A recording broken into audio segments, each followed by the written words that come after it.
overseas లో ఇది more interactive. So students ఎట్లా అంటే వాళ్ళు అడిగేటప్పుడు already they have some information. So అప్పుడు వాళ్ళకి జవాబు వచ్చినప్పుడు దే లెర్న్ ఎవ్రీథింగ్. ఇక్కడ టీచర్ చెప్తే స్టూడెంట్ వింటున్నాడా? సో అదొకటి బిగ్గెస్ట్ డిఫరెన్స్ నేను చూసాను. ఇంకోటి after year 10 students who wish to pursue studies with an effort and willing, there's no issue at all. And in Australia during year 10 and 12, students get counseling about their careers. 10th class is minimum education. 10th and 12th లో వాళ్ళ counselling what careers are available. ఇక్కడ అసలు అది లేదే లేదు. So I can take example, come to that very late. And the students are sent to different industries for work experience of 2 weeks of their chosen field, whether that is electrical, plumbing, printing, acting, banking, computer programming. They are sent 2 weeks. They just go sit behind their employees, plumber. They just choose their field. The school organizes. So students are aware what is available. Students interest in the case. And the students are not trained just to earn a living. They go for the chosen field. That's the biggest thing in the organization. ఇక్కడ మనకి ఏదైనా ఉద్యోగం కోసం ఉంటే IT that's about it. So వాళ్ళ students ఏమి interest.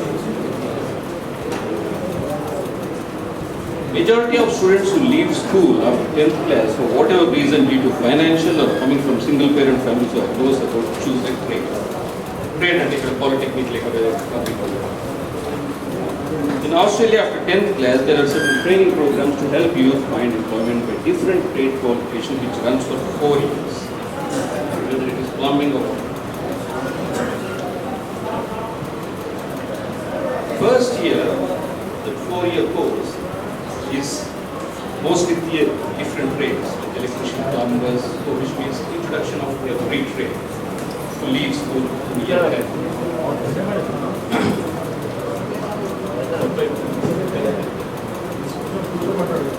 Just keep the mic near. A bit of cough, no temperature.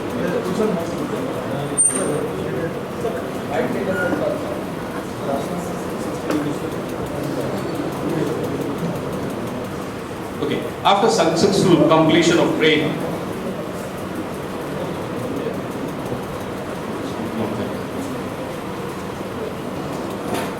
after successful completion of training, they attain a license and the industry standard rate if employed, and the industry standard work, and it's a must to get a repair done by a qualified person. Otherwise, the insurance won't cover it. For any plumbing, electrical users can't go by any handyman. Today, I would like to say a few words on youth employment in building industry. After my early retirement and owning a house in gated community here in Hyderabad built by a builder who has by then built few hundred apartments and houses, I had every sort of problem including all my neighbors like dampness, seepage, leaking taps, electrical, plumbing, painting, etc. None of these problems could be fixed expertly or permanently. And most of these jobs were done by migrant workers who had no idea but just learned to do basic temporary work without any knowledge. And I think this is the biggest problem here throughout the country. I have seen these problems even in 5-star hotels. Not to boast, but most of these workers could not match my basic skills, which I have passion and which I learned through YouTube and internet. To sum it up, students from poorer section, weaker section, we need to have a system of compulsory minimum education, 10th class education. Provide counseling services for students during their 10th class, 12th class study, and provide work experience for them. Introductions to skills in class 10 class, which is like we have the PT period or model period. We need to have in 10th class one of the classes of skills. What skills are available? What students are interested?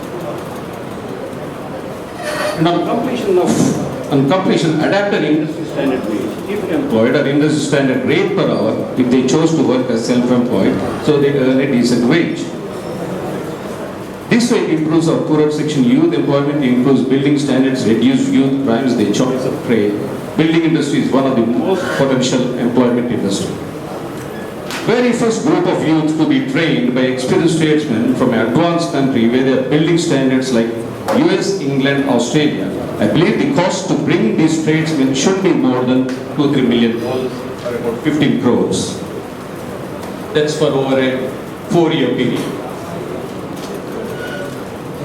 Following that, these trained youth can further train future prospective youth. It's about time this be implemented as a building standards of very poor.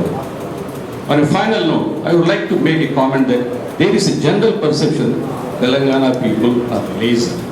And I have heard this from many people, and I don't agree. I had 4 temporary drivers from Telangana in the last 3 years, as my stay was 5 to 7 weeks in each period. I helped 2 of them find jobs within my close circle.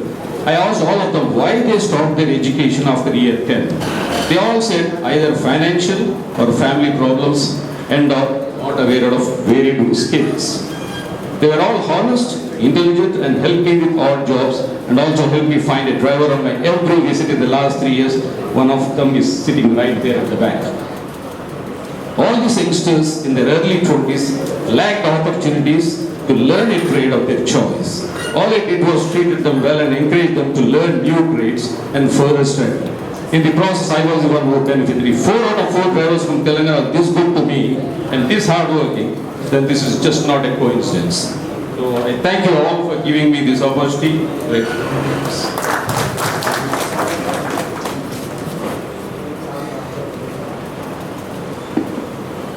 Vishnuvardhan Reddy గారు చాలా స్పష్టంగా school ఎడ్యుకేషన్లోనే vocational training ఉండాలి, అది 10th అనేది మినిమంగా పెట్టి ఆ తర్వాత vocational training వైపు మళ్ళీ తప్ప సమస్యకు పరిష్కారం లేదు మేజర్ అనేది ఆయన అభిప్రాయం. అదేవిధంగా స్కిల్ ఉన్న ఎడ్యుకేషన్ చదువును 2 కంబైన్ చేయాలనేది అక్కడ దేశంలో ఉన్న అభిప్రాయం. ఇప్పుడు ఆనంద్ గారు న్యూజిలాండ్